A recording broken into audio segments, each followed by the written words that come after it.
Bueno, comenzamos de nuevo. Vamos a comenzar la tercera parte del tema de la Segunda República, que comprende el gobierno de derechas, el gobierno de radical cedista y el Frente Popular para concluir el tema, ¿vale?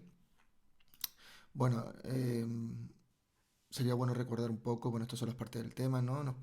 Vamos a ver esta parte de aquí, el bienio de derechas y el Frente Popular. Vamos a repasar un poco los problemas que tuvo el bienio anterior, ¿vale?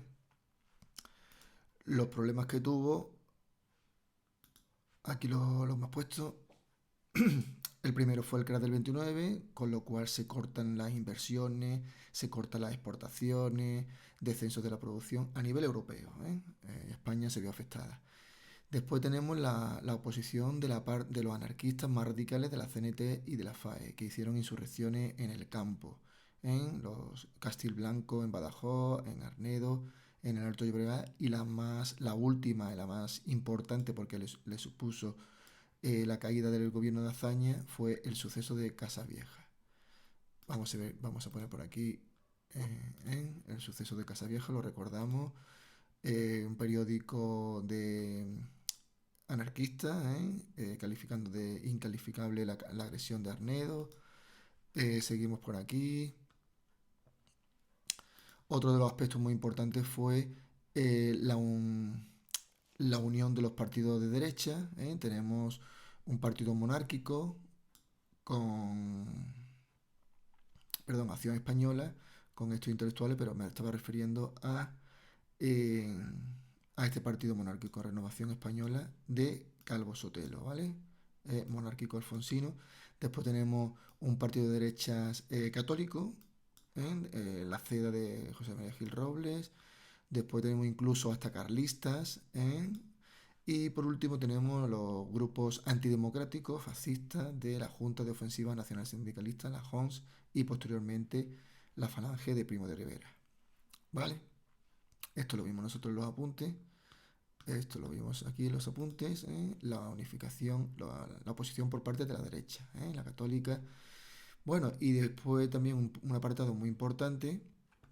Aquí lo vuelvo a resumir todo, pero aquí ya meto la presión interna dentro del partido por parte del PSOE, donde dos grandes personalidades como son Prieto y Largo Caballero, pues están disconformes en la táctica política a seguir, porque Largo Caballero quería seguir en el gobierno para seguir haciendo la reforma, él estaba en el ministro de Trabajo, e Indalecio Prieto quería salir del gobierno para apoyarle del exterior porque todos los acontecimientos de obreros y campesinos que estaban surgiendo en Arnedo, en el Alto Llobregat, en Casa Vieja, estaban desprestigiando mucho al PSOE porque hay que recordar que se disparó a los campesinos, se disparaban a obreros, muchísimas ejecuciones, incluso eh,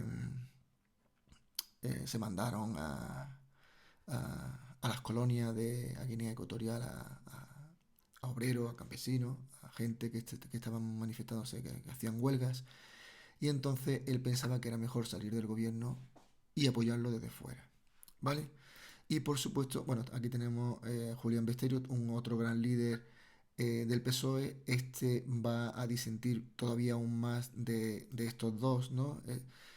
Posteriormente, Largo Caballero y Indalecio Prieto pues van a ir de la mano, van a tener posiciones más radicales dentro del PSOE, mientras que Julián Besteiro va a ser el más moderado del PSOE. Entre ellos va a haber una discrepancia y separación entre ellos dos.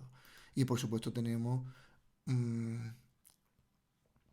tenemos la presión externa por parte del Partido Radical, de Alejandro Lerroux, que estaba en la oposición. Alejandro Lerroux era representante, los que le votaron eran, digamos, eran los empresarios, ¿no? Entonces era representante de los empresarios y estaba muy en contra de la política que estaba haciendo, muy a favor de los obreros, de los campesinos, pero muy en contra, lógicamente, de los intereses de los propietarios, ¿vale? Tanto propietarios de tierra en el campo como propietarios de fábrica, de industria en las ciudades. Así que tenemos esa presión tanto interna y esa presión tanto externa, ¿vale? Esto es lo que lleva a que se convoquen elecciones. Estos son los protagonistas, esto sería ya después, ¿no? Los protagonistas del bienio conservador. Alcalá Zamora le quita la confianza a Azaña, disuelve las Cortes. Otra cosa que no se olvide también, la, la disputa que tenía entre los dos, ¿eh? Ambos se detestaban, tanto Azaña y Alcalá Zamora, pues no se llevaban muy bien. Total, que Alcalá Zamora disuelve las Cortes y convoca elecciones para el 19 de abril. ¿Eh? Aquí tenemos los resultados, la CEDA 115 diputados, aquí está, 115 diputados, el Partido Agrario, no, Partido Agrario tiene que estar por aquí, bueno, pues no lo vemos ahora, ¿vale? Radicales, aquí está, Agrarios, Partido Agrario 30 diputados, la Liga Regionalista 24, y con esto el segundo sería el partido de Alejandro Lerroux, con 100, los radicales, con 112 escaños. Entonces, lo que va a hacer es que Alcalá Zamora le va a pedir a Alejandro Lerroux, a los radicales de Alejandro Lerroux, que forme gobierno. Aquí está Alejandro Lerroux. Le va a pedir que forme gobierno porque la CEDA estaba considerado como un partido antirepublicano, no era un partido republicano. Entonces, Alcalá Zamora le pide a Alejandro Lerroux que forme gobierno con este grupo de partidos. Y la CEDA le va a apoyar desde fuera. Así que ya tenemos en el gobierno al partido radical, al partido republicano radical de Alejandro Lerroux, que sería el bienio conservador. Las medidas que va a tomar, pues aquí están. ¿eh? Aquí te lo he puesto en esta diapositiva. En el campo, pues no hay que hacer un lince para darse cuenta de lo que va a hacer, ¿no? Pues se va a volver a la situación previa al bienio reformista. Va a reducir la reforma, el número de reformas, o incluso va a suprimir las reformas que se hizo en el bienio reformista. Por ejemplo, si en el campo se busca disminuir la influencia que tenían los sindicatos y el PSOE en el campesinado, devolución de las tierras expropiadas a los terratenientes, se reformó la ley de jurados mixtos, aunque no se derogó, pero comenzó a realizar sentencias favorables a los propietarios, se quitó la ley de términos municipales, con la cual los empresarios podían volver a completar, a contratar, a tener libertad para contratar a otra gente que no se fueran del municipio. Los salarios vuelven a caer. Daros cuenta que tanto en el bienio anterior como ahora es una mala situación económica mundial, ¿vale? Con fuerte inflación, cierre de fábricas, la situación no era la más favorable para la economía. Entonces aquí revisa la reforma del primer bienio, lo que hemos dicho, coloca impuestos clave a generales a políticos que no eran afines a la República, eran apolíticos. Se dificulta la actividad de los sindicatos, sobre todo de los más radicales. Se bloquea el Estatuto de Autonomía en el País Vasco, conflicto con la Generalitat. En lo militar se crea una amnistía para los sublevados del golpe de Sanjurjo. Vamos a ponerlo aquí. Esto es lo mismo que tenemos aquí, ¿vale? Estamos por aquí, en lo militar, el golpe de Sanjurjo. En el terreno regional, ya hemos dicho, se paraliza el Estatuto Vasco y tiene un conflicto con la Generalitat de Cataluña a propósito de una ley que saca la Generalitat, la ley de contrato de cultivos. Aquí está la ley de contrato de cultivos y no se la va a aprobar el gobierno central, ¿vale? O sea que en definitiva un paso atrás respecto a las reformas que hizo el bienio reformista, ¿vale?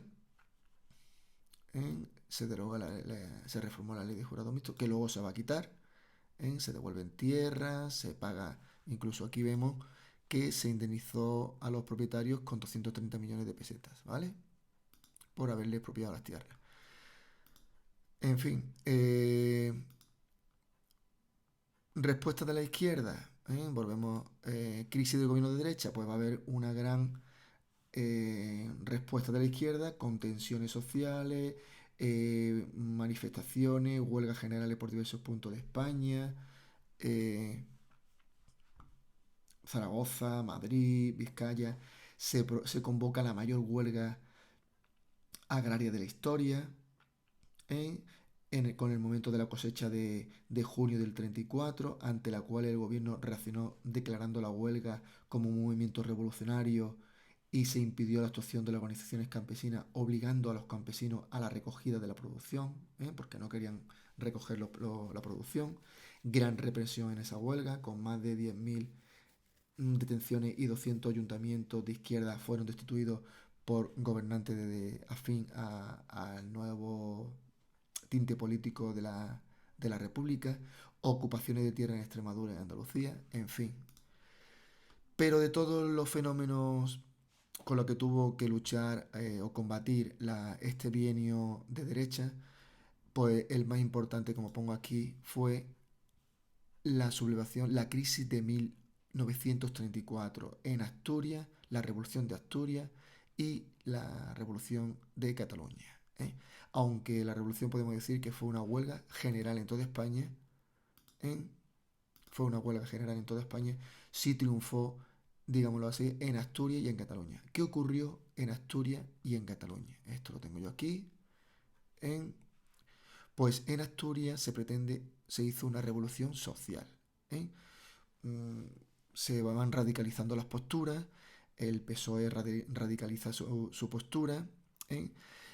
¿A qué debido el motivo de esta revolución de octubre? Pues porque Gil Robles, el líder de la CEDA, pretende meter a tres, no sé si fueron tres o cuatro ministros en el gobierno, porque él piensa que estas reformas son insuficientes, la ve muy cortas, muy insuficientes, y entonces él quiere hacer más reformas, digamos, en contra de la reforma del bienio reformista, ¿vale? Entonces exige la entrada de su partido en el poder. Recordemos que la CEDA fue el partido que ganó las elecciones. Entonces él se ve con ese derecho, con esa autoridad de proclamar que miembros de su partido en, en el gobierno, ¿vale? Estoy aquí dándole, vamos a ver para que se vea, vamos a ver aquí, esto es. Eh, ¿Qué ocurre? Que bueno, la izquierda ven que la entrada de este partido es muy negativa para la República porque piensa que va a ocurrir como está ocurriendo en Europa, en Italia, en Alemania, ya estamos en el 34, el partido nazi ya ha entrado en Alemania y entonces el partido de Mussolini, el fascismo italiano, ya lleva desde el 21 en Italia. Entonces piensa que tienen miedo al fascismo, con la entrada de este partido de la CEDA. ¿Qué ocurre? Pues hacen una huelga a nivel nacional, una huelga general, pero donde triunfa es en Asturias y en Cataluña. Las posturas se van radicalizando, la izquierda, el PSOE se va haciendo más radical y entonces de la mano de Largo Caballero era el más radical, que tiene posturas parecidas al Partido Comunista.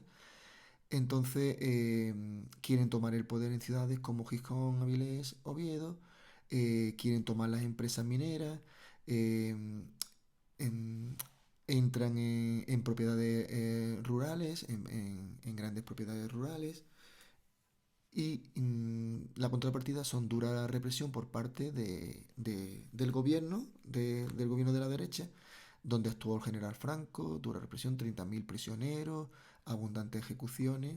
Aquí estamos viendo imágenes de cómo se detienen y se llevan a, bueno, por los calabozos, a prisión, a gente, si vemos, pues son obreros, campesinos de Asturias, ¿vale?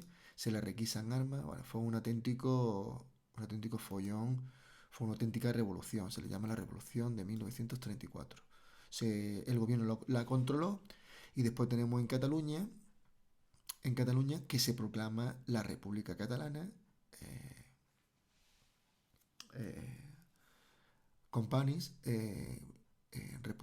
declara la República Catalana dentro de un Estado federal español. ¿eh? ¿Vale? Y posteriormente, pues con estos acontecimientos de Asturias y de Cataluña, pues el gobierno lo que hace es acrecentó sus medidas anti izquierda, digámoslo así, antirreformistas, toma medidas más duras y contrarias a la reforma. Entonces ahora sí que anula la ley de jurados mixtos, anula la reforma agraria, En lo militar realiza cambios, nombra militares antihazañistas en altos cargos, como fue Mola, Sanjul, Franco, lo hace jefe del Estado Mayor. Y ya la gota que esto, lógicamente, hace exacerbar aún más los ánimos de la izquierda. Y ya la gota que colmó el vaso del presidente de la República, Alcalá Zamora, fue el escándalo del extraperlo.